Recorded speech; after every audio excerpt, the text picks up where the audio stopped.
Would you agree that the last 6 to 12 months have been at the minimum interesting? I thought so. And the reason I asked the question is this. Would you like the next 12 months to not only be good, but be the best 12 months of your life so far? In your business, in your health, in your relationships? I thought so. If so, you've come to the right place. And thank you for being here. My name is Blair Singer, best-selling author of Little Voice Mastery, How to Win the War Between Your Ears in 30 Seconds or Less and have a great life. The reason I'm glad that you're here is the one thing that I know is if you are watching this now, if you're listening to me now, what you know is you have way more to offer, way more to give, and way more to accomplish. This program is designed for you to have all the things that you want in your life, the income, the relationships, the health, by tackling the number one issue that stops most people from getting what they want. It's that little voice between your ears. Some of you may know me as best-selling author of Little Voice Mastery, Rich Dad Advisor to Robert Kiyosaki, author of 2 best-selling books, Sales Dogs and Team Code of Honor. I'm here to talk to you about a subject that I have worked with clients and businesses, individuals, entrepreneurs in over 25 different countries over the last 25 years, helping them achieve extraordinary levels of sales income, satisfaction, and team growth. That's all in store for you in this particular program. And the way we're going to tackle this program, it's going to be fun. It's going to be interactive. I'm going to be asking you a lot of questions. Now, let me ask you this question. Are you sick of the questions yet? Are you sick of me asking another question for you?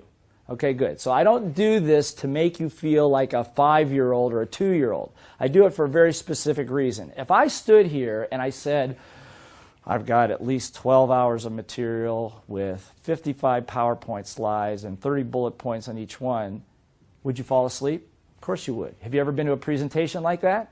Of course you have. So I'm not going to do that. If you learn one thing from all the programs that we're going to be working with you on, it's this one right here. And that is this, is that learning requires what? Energy. I can't hear you. No, seriously, I can't hear you. Learning requires energy. Say it. Yeah. Now, the reason I have you interact is this. There's another rule of thumb when it comes to education, and that's this. You learn a lot more when you're awake than when you're asleep. So what I'm going to ask you to do is to interact. You're going to have a workbook. Periodically, I'm going to have you go into your workbook, do specific exercises. I'm going to be asking you a lot of questions. I want you to answer those questions out loud. We're going to be doing a lot of interactivity and make this a lot of fun because you will retain and remember a lot more if we do it that way. So you agree? A little louder, please? Okay, good. So let's get started, if you will. Many years ago, my first job was in sales. And I had never sold anything in my entire life. And I remember that I had to go out and sell $10,000 worth of desktop calculators door to door, and I was abysmal at it. Even though the company that I work with gave me what we call business development training. In other words, they taught me how to sell. They taught me a little bit about about the product. I still didn't do very good. My results were just a little bit better. But one day, a friend of mine came to me and says, you know, you really ought to go take this personal development program to work on yourself. I go, I don't need to work on myself. He goes, you really need to work on yourself. Because my life at that point was not doing so well. Bad divorce, lost some money, not doing well in sales, and virtually broke. He says, you really ought to go. So somewhere in the middle of this personal development program, I realized that there was one thing in common with the money I had made and lost, the relationships that had worked and had not, and that was me. Now, some of you are thinking, no kidding, you idiot. But for me, that was a major revelation at the time. And all I know is, after I took the personal development program, even though we weren't even talking about sales, my numbers shot up every single time I took a personal development program and went from being broke to becoming #1 in sales within 18 months. So what we're going to be doing in this program on Little Voice Mastery is we're going to be focusing on the personal development side. But before we do, let me talk to you a little bit about the business development tools that you will need that we will actually cover in other programs in this academy. All right, so let me ask you a question. What type of development is required for outstanding success?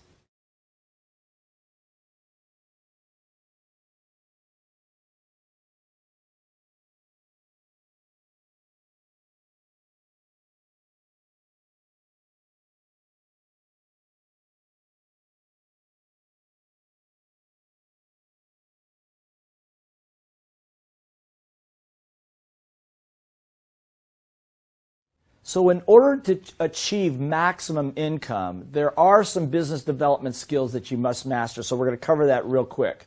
I'm sure you're interested in that, right? I didn't hear you, right? Good. Thank you.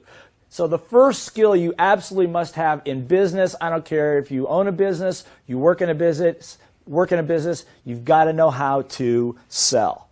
Why? Because sales equals income. Now I want you to repeat that out loud. Sales equals income. Go. A little louder, please.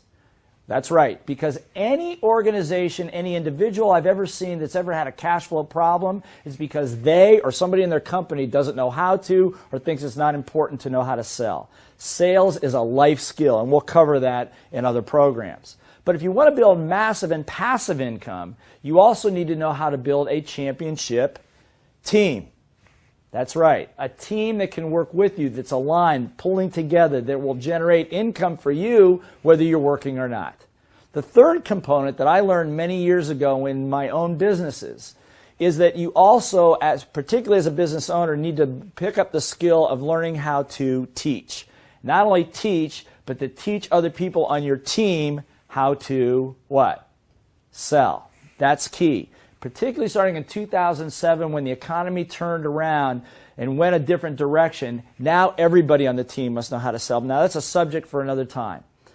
When I left the sales organization that I worked for and started my own business, was a trucking operation in Southern California, I learned these tools very quickly.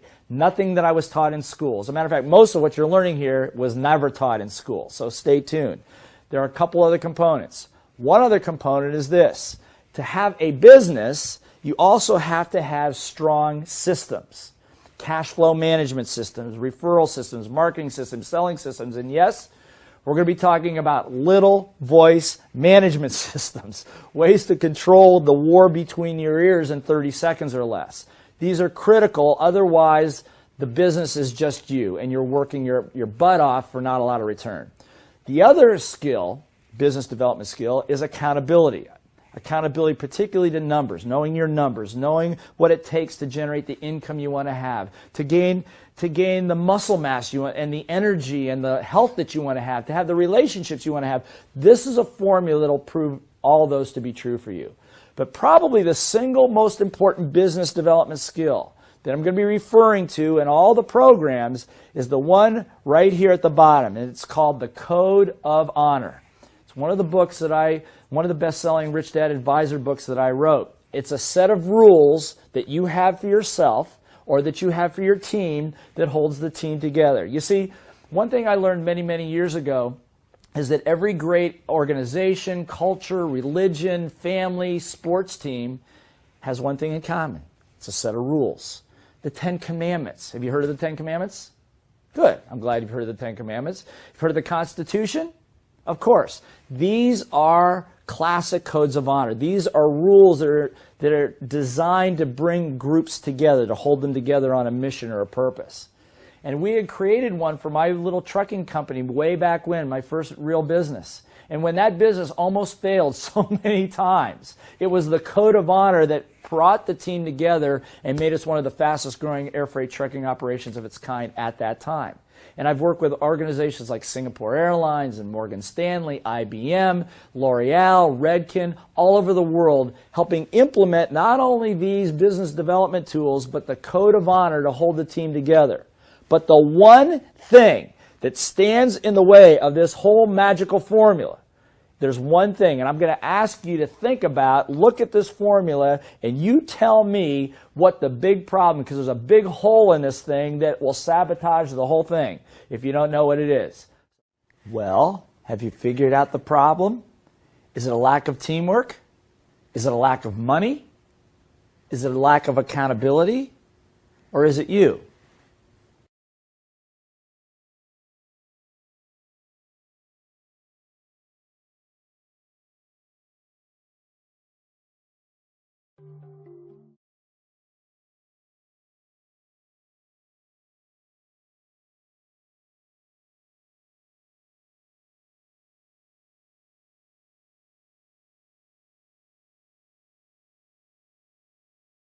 So, what is the problem? Have you thought about it?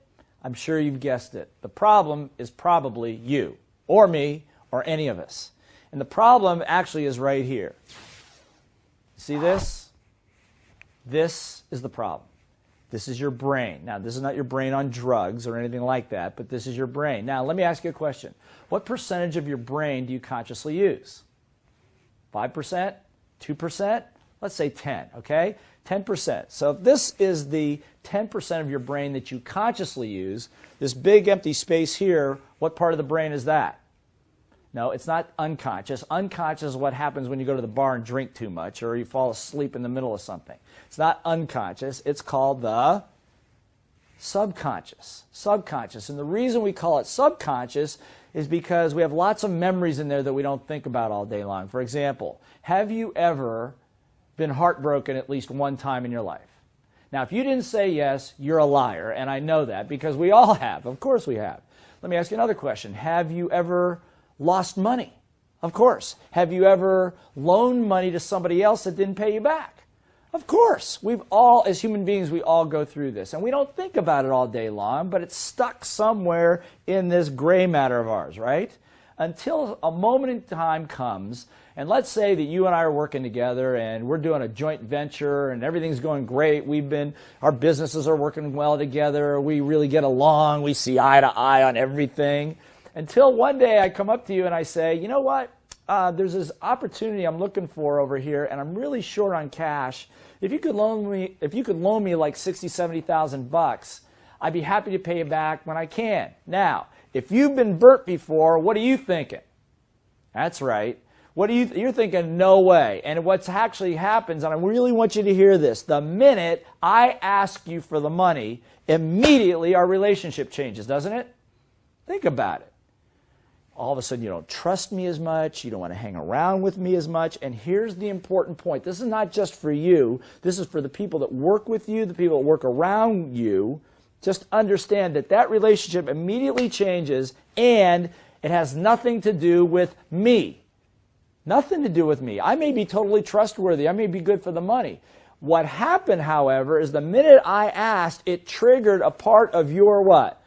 Yeah, that's right, your subconscious that came up in the form of something I call your, that's it, your little voice. You know the little voice I'm talking about? It's a little voice that says, what little voice? I don't have a little voice. That's the one I'm talking about. Mine sounds like my mother. I don't know what yours sounds like. Think about it. Do you have a little voice? Let me ask you this. You have more than one little voice. Of course you do. I got a whole chorus line up here. But the bottom line is this, is that the big saboteur to all the business development skills, to all the dreams that you have, and let's just take a look at this for a second, is if this represents you and whoever it is you want to be, and whatever it is that you want, whether it's money, whether it's better relationships, better health, better lifestyle, my experience that the number one thing that's going to stop you is that little voice. That's the little voice that's going to stop you. Because you know what? Think about it. Getting healthy is not a big deal, right? Eat well, drink a lot of water, get a little exercise. So if that's so easy, why is over half of America fighting with a weight problem? It's not because they don't know what to do. It's because there's something called your little voice up here that somehow is sabotaging it. And in this program, we're going to learn how to handle that. Particularly, I'm going to show you what my little voices look like and maybe what yours look like in the next section. So stay tuned.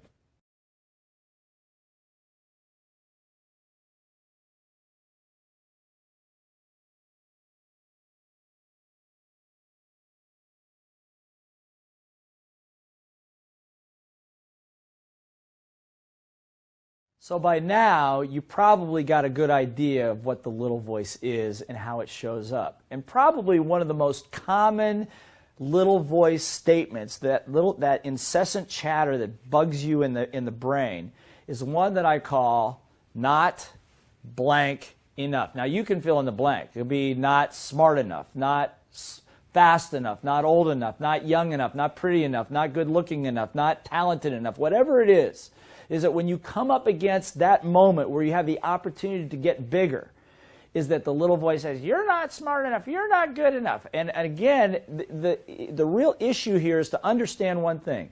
The little voice is not really you.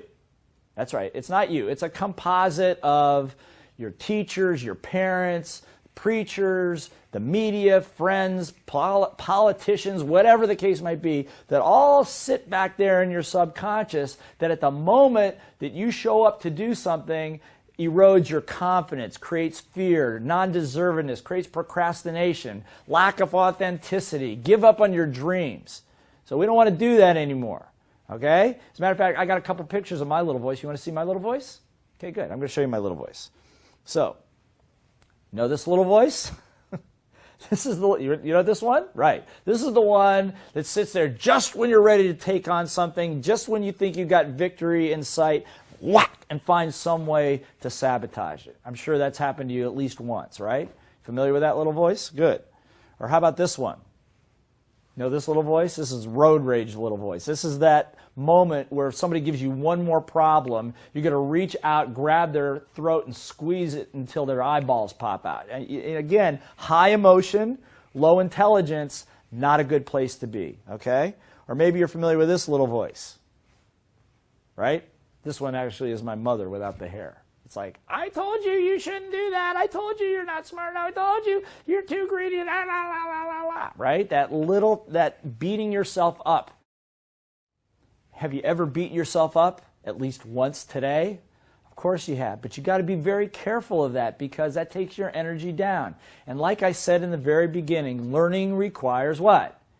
Energy. The other thing you're going to learn in sales is that two people come together in a selling situation, person with highest energy generally wins. You know what I'm talking about? Do you have children? If their energy is higher than yours, who wins? And if you don't have that experience, I'll loan you my kids and they'll wear you out. But the bottom line is you've got to keep your energy up, so you've got to be careful of these little voices. How about this little voice? It's like, oh, the government will take care of me. Somebody save me. I'm afraid. I can't. You know, never being, wanting to make more money, wanting to make a sales call, wanting to go to the gym, wanting to form a new relationship with somebody, but being afraid. Well, what if I fail? What if I can't do it? What if it doesn't work? All that stuff. You've got to learn to master your little voice. Or maybe that you have one of these little voices. I have this one. This is the stubborn little voice. It's like, well, if everybody just listened to me, the world would be fine. You know, it's everybody else that's messed up. It's not me, you know. And this is like what I call my 35 to 45 to 55-year-old little voice that just doesn't want to change. Just stubborn and thinks that the whole rest of the world is the problem.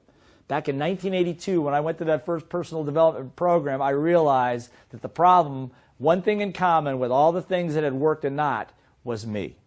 Or maybe your little voices look like this. Should I or shouldn't I? Can I or can't I?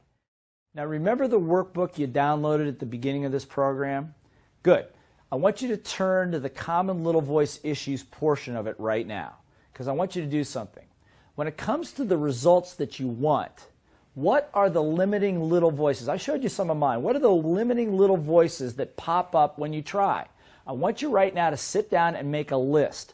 What are the little voices that pop up when you try to go lose weight, when you try to make another sales call, when you're trying to improve a relationship, when your emotion is high and your intelligence is low? Make a list of what that little voice is actually saying, and next to each one, where did that little voice come from? When was the first time that you started doing that? Or was it your parents that did the same thing and you're just copying them? It'll be very enlightening for you to go through this process, and trust me on this. By simply doing this process, you are already automatically beginning to reprogram the little voices in your brain so that now you're in control rather than the little voices being in control.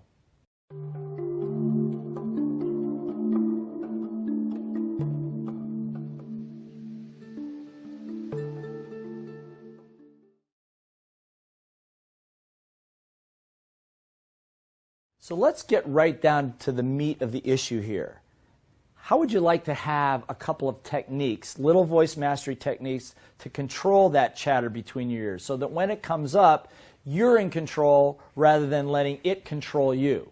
First thing you got to remember, by the way, that little voice, like I said, is not necessarily you. It's a composite of all these other influences in your life, and you can disassociate yourself from it. So I'm going to give you one. I'm going to give you one technique right here you're going to like. If you've ever watched sports, have you ever watched sports? Have you ever played sports? Good. So let me ask you this. If you've played sports or watched it, when someone scores a goal or does something good, instinctively, what do the players do? That's right. They celebrate. Headbutts, high fives, chest butts, whatever the case might be. The reason is that's called anchoring a win, or what we call celebrating all wins. Probably one of the simplest, most powerful little voice techniques possible. So I'm going to ask you to do something right now just to demonstrate what I'm talking about. If you've got somebody else with you, this will be really good. If you don't, pause for a second, bring somebody so they can do this with you. Go ahead, I'll wait. Come on, go get somebody else. Okay, good. All right, good. So now you got somebody else sitting there. Here's what I'm going to ask you to do. I'm going to ask you to do something that maybe your little voice doesn't like. Maybe your little voice is going to think, oh, that's too childish. Or if you're overseas from another country, oh, that's so American, or whatever the case might be. Just tell your little voice to shut up and do it anyway, okay? Here we go. I want you to turn to that person next to you, give them a high five, and tell them they're awesome. Ready? Go. You're awesome. Come on, do it. Now, if you're by yourself, nobody's there, take your right hand, make a fist, and say, I'm awesome. Come on, do it. Nobody's watching. Good. Thank you. Excellent. Now, let me just ask you a question. When you gave the high five, what happened to the level of energy in you and around you? Did it go up or down? Of course, it went up. And my other question to you is, how long did that take? Seconds. Seconds. Look, the distance between you and where you want to go is not years away, it's seconds away. We do programs where I teach people sales, and we do entrepreneurship and presentation. I've had people generate $35,000 in sales in 10 minutes. One individual alone did $22,000 of sales in his business by talking to his company, his team on the phone, $22,000 worth of business in 5 hours, which is more than they do in an entire month. Now you're thinking to yourself, your little voice is now going, well, how is that possible? It's possible when you understand how to get the little voices out of the way by using some of these techniques. Let me give you another couple examples here. So, from now on, by the way, celebrate all wins. Whenever you get a win, whenever somebody else gets a win, high five them, anchor it with a fist and say yes. Probably the most important thing you can do, because the energy goes which way? Up or down? That's right, it goes up. And remember, I just said a little while ago, two people come together, highest energy wins. And if you're in business and you're in a relationship, you know that 99% of the battle is sometimes getting yourself in the right energy state to be able to handle the challenge at hand. So celebrate all wins. Okay? Give yourself another high five, or give the person next to you a high five, say you're awesome. All right, good. Let's cover a couple more real quickly here. One of the big problems that happens is sometimes we get into a high emotional state. Now, there's a problem with high emotion. When your emotion is high, what's low? Your intelligence is low. That's right. I mean, think about it. When was the last time you probably said something when you were really upset and then regretted it 10 seconds later? Have you ever done that at home? Of course we have. So, again, you have to have little voice techniques to control that a little bit. Little voice techniques like, how do I want to feel right now? How to handle an objection properly so that I can stay present. How to be able to shift my mood level instantly so that I'm not affected by those things that are around me. As a matter of fact, we will be talking about some of these other techniques about how to retain your authenticity, how to retain your control of a situation no matter what your emotions are doing. So stay tuned for more of that.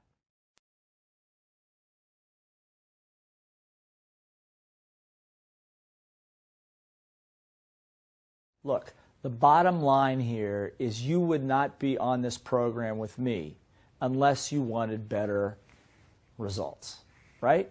Think about it for a second. What results do you want to have in your life over the next 6 to 12 months? More money? Better health? Better relationships? How about just to have a relationship might be good too, right? Now, my question to you, however, is where do your results come from? Think about it. Would you like to be in better physical shape? Hopefully you said yes. Now, let me ask the question. Do you realize that even though you want to be in better physical shape, that lying in bed in the morning and visualizing yourself running is not going to get you in shape? That ain't going to work. Have you tried that already? Yes, so have I. It just doesn't work. So what we know about results is what gives you results are the right behaviors. Certain behaviors give you results. In other words, nobody ever got fat eating one piece of chocolate cake. There's a series or pattern of behaviors that make that happen. Nobody ever got rich overnight. Really? I mean, really? There was a lot of behaviors and effort that went into making that happen. So certain behaviors get you results. Now, let me just ask you for a second before I go any further. Let's take getting rich for a second. How do you get rich? Now, if you're from where I came from, which is Ohio, the Midwest, the immediate answer is to work hard. Now, I want you to hold on to that thought for a second, because that's a behavior, working hard. And we're going to see if that helps you get rich here in a second. So now let me ask you, where do your behaviors come from? Okay, good. Your behaviors come from what I call your mindset or your attitude.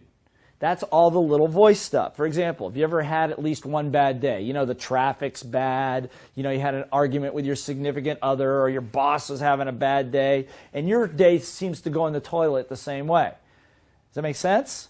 Of course. I mean, we've all been there. And one of the differences between great athletes, great business owners, great entrepreneurs, and just great parents for that matter, is the ability to control the mindset no matter what's going on around you. You think of people like Muhammad Ali or Michael Jordan. These were great athletes that no matter what was going on could control their mindset.